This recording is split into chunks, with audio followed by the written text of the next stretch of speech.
ಎಲ್ರಿಗೂ ಜೈ ಭೀಮ್.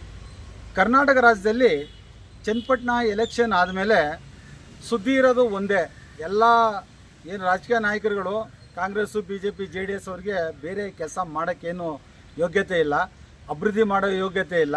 ಬರೀ ಒಂದು ಮಾತುಗಳೆತ್ಕೊಂಡು ಇವತ್ತು ಚರ್ಚೆಗಳಾಗ್ತವೆ.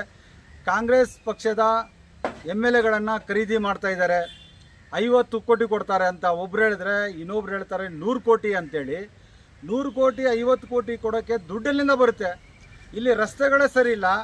ಅಲ್ಲಿ ಬಳ್ಳಾರಿಯಲ್ಲಿ ಬಾಣಂತಿಯರು 3 ಜನ ಸತ್ತೋಗಿದ್ದಾರೆ. ಇಲ್ಲಿ ರಸ್ತೆಗಳೇ ಸರಿ ಇಲ್ಲ, ಸುಮಾರು ಜನ ಆಕ್ಸಿಡೆಂಟಾಗಿ ಸಾಯ್ತಾ ಇದ್ದಾರೆ.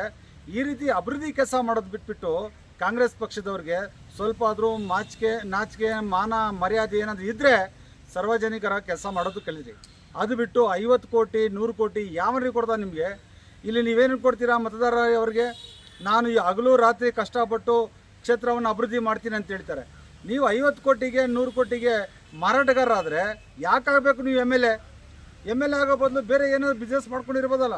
ಬಾಬಾ ಸಾಹೇಬ್ ಅಂಬೇಡ್ಕರ್ ಕೊಟ್ಟಿದ್ದು ಮತದಾನ ಹಕ್ಕನ್ನು ಸಾರ್ವಜನಿಕರ ಸೇವೆ ಮಾಡೋಕ್ಕೆ, ಅವರಿಗೆ ಒಳ್ಳೆಯದಾಗಲಿ, ನಿರುದ್ಯೋಗಿಗಳಿಗೆ ಕೆಲಸ ಕೊಡೋಕ್ಕೆ, ರಸ್ತೆಗಳನ್ನು ಸರಿ ಮಾಡೋಕ್ಕೆ, ನೀರು ಗಾಳಿ ಬೆಳಕನ್ನು ಅಭಿವೃದ್ಧಿಗೊಳಿಸೋಕ್ಕೆ ಅಂತೇಳಿ ನಿಮಗೆ ಓಟ್ ಕೊಟ್ಟು ವಿಧಾನಸೌಧ ಕಳಿಸಿರೋದು. ಆದರೆ ನೀವಿವತ್ತು 50 ಕೋಟಿ 100 ಕೋಟಿ ಮಾರಾಟ ಮಾಡೋಕ್ಕೆ ನೀವು ಮಾರಾಟ ಆಗೋಕ್ಕೆ ತಯಾರಾಗಿದ್ದೀರ.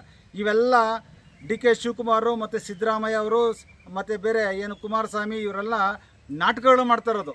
ಜನರನ್ನ ಯಾಮರ್ಸೋಕ್ಕೆ ಮಾಡ್ತಿರುವಂಥ ಕೆಲಸಗಳಿವು. ನೀವು ನ್ಯಾಯವಾಗಿ ಓಟನ್ನು ಪಡೆದಿರೋರು ಕೆಲಸ ಮಾಡೋದನ್ನು ಕಲೀರಿ. 50 ಕೋಟಿ ತೊಗೊಂಡು ನೀವೇನಾದರೂ ಮಾರಾಟಗಾರರಾಗ್ಬಿಟ್ರೆ ನಿಮ್ಮಷ್ಟು ಅವಿವೇಕಿಗಳಿನ್ನ ಯಾರೂ ಇರೋಲ್ಲ. ಯಾವುದೇ MLA ಆಗಿರಲಿ, ಅವ್ರು ಯಾರೇ ಎಷ್ಟೇ ಪ್ರಭಾವಿಶಾಲಿಗಳಾದಂಥ ಮಂತ್ರಿ ಆಗಿರಲಿ, ನೀವು ಮಾರಾಟ ಆಗಿದ್ರೆ ನಿಮಗೆ ಇನ್ನು ಬೇರೆ ಬೇರೆ ಶಬ್ದಗಳನ್ನು ಯೂಸ್ ಮಾಡಬೇಕಾಗುತ್ತೆ. ಅದರಿಂದ ಬಾಬಾ ಸಾಹೇಬ್ ಅಂಬೇಡ್ಕರ್ ಕೊಟ್ಟಿರೋಂಥ ಮತವನ್ನು ಪಡ್ಕೊಂಡು ನೀವಿವತ್ತು ಕರ್ನಾಟಕ ರಾಜ್ಯದಲ್ಲಿ ಇರುವಂಥ ಬಡತನವನ್ನು ಹೋಗ್ಲಾಡಿಸೋಕ್ಕೆ ಬೇರೆ ಕೆಲಸ ಮಾಡೋಕ್ಕೆ ಇದು ಮಾಡಬೇಕು. ಜೊತೆಗೆ ಈಗ ರೇಷನ್ ಕಾರ್ಡ್ದು ಒಂದು ಸುದ್ದಿ ಎತ್ತಿದ್ದೀರ. ರೇಷನ್ ಕಾರ್ಡಲ್ಲಿ ನೀವು ಗ್ಯಾರಂಟಿ ಕೊಡೋಕ್ಕಿಂತ ಮೊದಲು ಏನೂ ಹೇಳಿಲ್ಲ, ಕಂಡೀಷನ್ ಏನು ಮಾಡಿಲ್ಲ. ಇವತ್ತು 2 ವೀಲರ್ ಇಟ್ಕೊಂಡವ್ರಿಗೆ BPL ಕಾರ್ಡ್ ಕೊಡಲ್ಲ, ಫ್ಯಾನ್ ಇರೋರಿಗೆ ಕೊಡಲ್ಲ, ಕಾರ್ ಇರೋರಿಗೆ ಕೊಡಲ್ಲ. ಅಂದರೆ ಇವತ್ತು ದೇಶಕ್ಕೆ ಭಾರತ ದೇಶಕ್ಕೆ ಸ್ವಾತಂತ್ರ್ಯ ಬಂದು 70 ವರ್ಷ ಆಗಿದ್ರು ಕೂಡ ಇವತ್ತು ಕೂಡ ನಾವು ಭಿಕಾರಿಗಳ ಥರ ಇರಬೇಕಾ?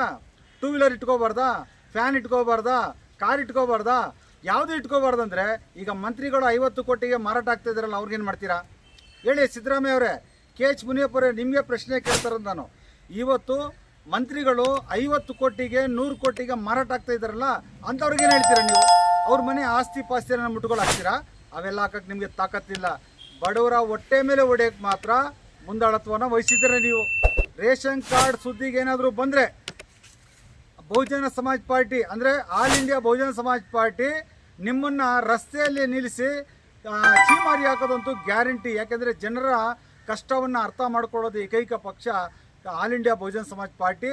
ಈ ಪಾರ್ಟಿ ನಿಮಗೆ ಎಚ್ಚರಿಕೆ ಕೊಡ್ತೈತೆ. ಮಾರ್ಸಂದ್ರ ಮುನಿಯಪ್ಪರವರ ನೇತೃತ್ವದಲ್ಲಿ ಇವತ್ತು ದೊಡ್ಡ ಹೋರಾಟವನ್ನು ಇವತ್ತು ನಾಳೆ ಹಮ್ಮಿಕೊಳ್ಳೋ ಸಾಧ್ಯತೆ ಇದೆ. ನೀವೇನಾದರೂ ರೇಷನ್ ಕಾರ್ಡ್ಗೆ ಏನಾದರೂ ಬಡವರು ತೊಂದರೆ ಕೊಡೋಕ್ಕೆ ಏನಾದರೂ ಮುಂದೆ ಬಂದರೆ ತುಂಬ ಕಷ್ಟವನ್ನು ಅನುಭವಿಸ್ತೀರಿ. ಸಿದ್ದರಾಮಯ್ಯ ಅವರೇ, KH ಮುನಿಯಪ್ಪ ಅವರೇ, DK ಶಿವಕುಮಾರ್ ಅವರಿಗೆ ನಿಮಗೆ ಎಚ್ಚರಿಕೆ ಕೊಡ್ತಾ ನಾನು ಮಾತು ಮುಗಿಸ್ತೀನಿ. ಜೈ ಭೀಮ್, ಜೈ ಕಾಂಚನ.